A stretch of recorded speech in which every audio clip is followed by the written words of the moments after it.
मैं 2 करोड़ दूंगी पर मेरे पिता को वापस लौटा दीजिए। ये शब्द नहीं, बिखरते सपनों की एक चीख थी। जी हाँ, जहां एक बेटी के पिता उस फ्लाइट में थे जो टेक ऑफ के कुछ देर बाद क्रैश हो गई। अब ना फ्लाइट बची, ना मुसाफिर, बस रह गई है एक बेटी की अधूरी दुआ। ये कहानी सिर्फ एक बेटी की नहीं है, बल्कि ये उन तमाम परिवारों की कहानी है जिन्होंने अपनों को खोया है पर किसी को वापस नहीं पा सके। जहां अब वो सभी परिवार वाले सोच रहे होंगे कि काश इंसान की भावनाएं भी टेक्नोलॉजी की तरह रीस्टोर हो पाती। नमस्कार, एक्सप्रेस न्यूज भारत देख रहे हैं आप, मैं हूं आपके साथ सुरभि। देखिए, फाल्गुनी जहां एक लड़की है जो सवाल पूछ रही है कि कोई बता दे कि मेरे पिता की क्या गलती थी जो इस फ्लाइट में बैठे। मैं बेटी हूं, मुझे मेरे पिता वापस ला दो। एयर इंडिया क्या मजाक बनाकर बैठी है? कोई जवाब और कोई संवेदना नहीं मिल रही है। जी हां, अहमदाबाद विमान हादसे ने पूरे देश को झकझोर कर रख दिया है। इस फ्लाइट में सवार 242 में से 241 यात्री अब इस दुनिया में नहीं हैं। इस विमान हादसे में परिवारों ने अपने बेटे, बेटी, माता, पिता और अपने बच्चों को खो दिया। हादसे में जान गंवाने वालों के परिवार वालों का दर्द असहनीय है। जी हां, जहां बीती 12 जून को गुजरात के अहमदाबाद से लंदन जा रहा एयर इंडिया का एक विमान हादसे का शिकार हो जाता है। हादसा इतना भयानक था कि विमान में सवार केवल एक ब्रिटिश यात्री को छोड़कर सभी लोगों की मौत हो चुकी है। मारे गए लोगों में गुजरात के पूर्व मुख्यमंत्री विजय रूपाणी भी शामिल हैं। अब इस हादसे के बाद सोशल मीडिया पर विमान हादसे को लेकर बहुत तरीके की आशंकाओं पर बातें हो रही हैं। हो सकता है इन बातों को इस हादसे से कोई लेना देना ना हो, पर उपरोक्त बात हवाई तो नहीं है। कुछ ना कुछ सभी कारणों के पीछे आधार भी है। इसलिए चर्चा तो हर पहलू की होनी चाहिए कि आखिर क्योंकि मामला लोगों की जान से जुड़ा हुआ है।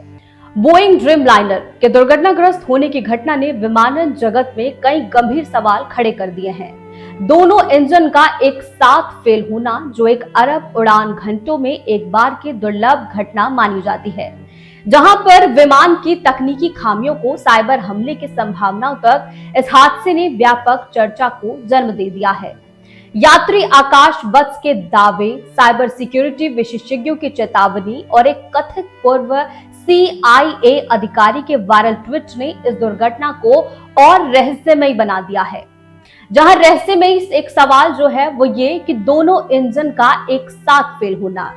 जी हां, तमाम विमानन विशेषज्ञों का मानना है कि दोनों इंजन का एक साथ फेल होना अत्यंत दुर्लभ है, जिसकी संभावना 1 अरब उड़ान घंटों में एक बार बताई जाती है। ऐसा कैसे और क्यों हुआ, इस पर जरूरी चर्चा होनी चाहिए ताकि भविष्य में इस तरह की दुर्घटनाओं से बचा जा सके। बोइंग 787-8 ड्रीमलाइन में JE-NX इंजन उपयोग होते हैं, जिन्हें विश्वसनीय माना जाता है। तमाम रिपोर्ट्स में यह दावा किया गया है कि इन इंजन का एक साथ 10 लाख में एक बार की घटना है। कुछ समाचार स्रोत और विशेषज्ञों ने बर्ड स्ट्राइक को संभावित कारण बता दिया, क्योंकि अहमदाबाद में पहले भी बर्ड स्ट्राइक की घटनाएं हुई हैं। पर बताया ये जा रहा है क्योंकि अहमदाबाद में पहले भी बर्ड स्ट्राइक की घटनाएं हुई थी, पर वहीं पर दोनों इंजन एक साथ बंद नहीं हो सकते। बर्ड स्ट्राइक आमतौर पर एक इंजन को प्रभावित करता है और दूसरा इंजन विमान को उड़ाने में सक्षम होता है, जैसा कि 2009 के miracle on the Hudson flight 1549 में देखा गया था। अब आप सभी सोच रहे होंगे कि आखिर ये बर्ड स्ट्राइक क्या है, तो मैं आपको बता दूं कि बर्ड स्ट्राइक एक विमान और एक पक्षी के बीच टक्कर होती है। बर्ड स्ट्राइक का मतलब है पक्षी और विमान के बीच टकराव, जो आमतौर पर विमान के टेक ऑफ या लैंडिंग या उड़ान के दौरान होता है। उल्लेखनीय रूप से इसमें से लगभग 90% घटनाएं हवाई अड्डों के नजदीक होती हैं, जिनमें टेक ऑफ या लैंडिंग चरण विशेष रूप से कमजोर हो जाते हैं। अब दूसरा पॉइंट, आकाश वत्स ने जो सवाल उठाए हैं उन पर बात करना भी जरूरी है। मैं आपको बता दूं कि आकाश वत्स ने 12 जून 2025 को अहमदाबाद में हुए एयर इंडिया विमान दुर्घटना से पहले उसी विमान में यात्रा के दौरान कुछ तकनीकी खामियों की ओर इशारा किया था। आकाश वत्स ने दावा किया कि दिल्ली से अहमदाबाद की उड़ान के दौरान विमान का एसी ठीक से कार्य ही नहीं कर रहा था। उन्होंने कहा कि उड़ान के दौरान एसी का तापमान बार बार उतार चढ़ाव कर रहा था, जो असामान्य था। ये सवाल उठता है कि क्या विमान की कूलिंग सिस्टम या इससे जुड़े अन्य सिस्टम में कोई गंभीर खराबी थी। वत्स ने यह भी कहा कि विमान में सीट के सामने लगे इंफोटेनमेंट सिस्टम यानी टीवी स्क्रीन और क्रू को बुलाने वाली कॉल बेल काम ही नहीं कर रही थी। अब सवाल ये है कि क्या ये छोटी मोटी खामियां विमान के व्यापक तकनीकी रखरखाव की कमी की ओर इशारा नहीं कर रही हैं? क्या इस तरह की खामियों को हल्के में लिया जा सकता है? एक कंप्यूटर सही तरीके से काम करे, इसके लिए एसी की जरूरत होती है। क्या प्लेन के कंप्यूटर को एसी की जरूरत नहीं होती है? क्या वत्स ने अपने एक्सपोस्ट में उल्लेख किया है कि उड़ान के दौरान उन्होंने विमान के फ्लैप्स के पिछले हिस्से में असामान्य ऊपर नीचे की गतिविधि देखी। ये सवाल उठता है कि क्या फ्लैप्स की यह गतिविधि टेक ऑफ के दौरान दुर्घटना का कारण बनी, क्योंकि विशेषज्ञ ने बताया है कि गलत फ्लैप्स कॉन्फ़िगरेशन लिफ्ट की कमी का कारण बनी।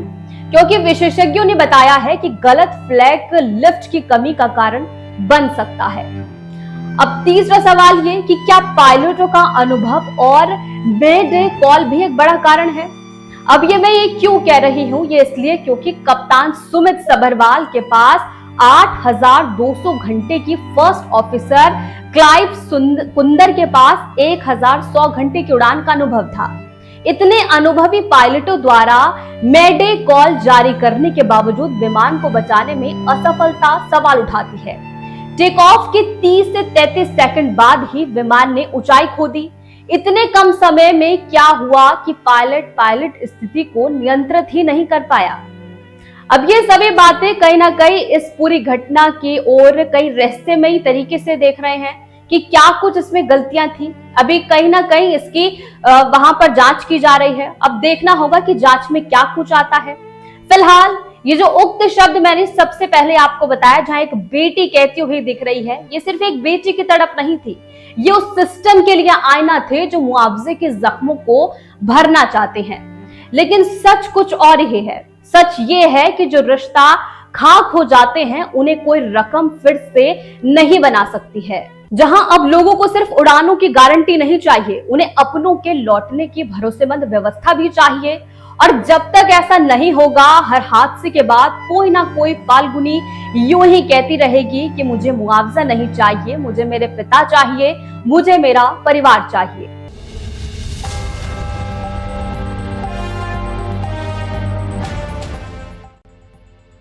हम हैं एक्सप्रेस न्यूज भारत। आइए हमारे साथ जुड़ने के लिए संपर्क करें।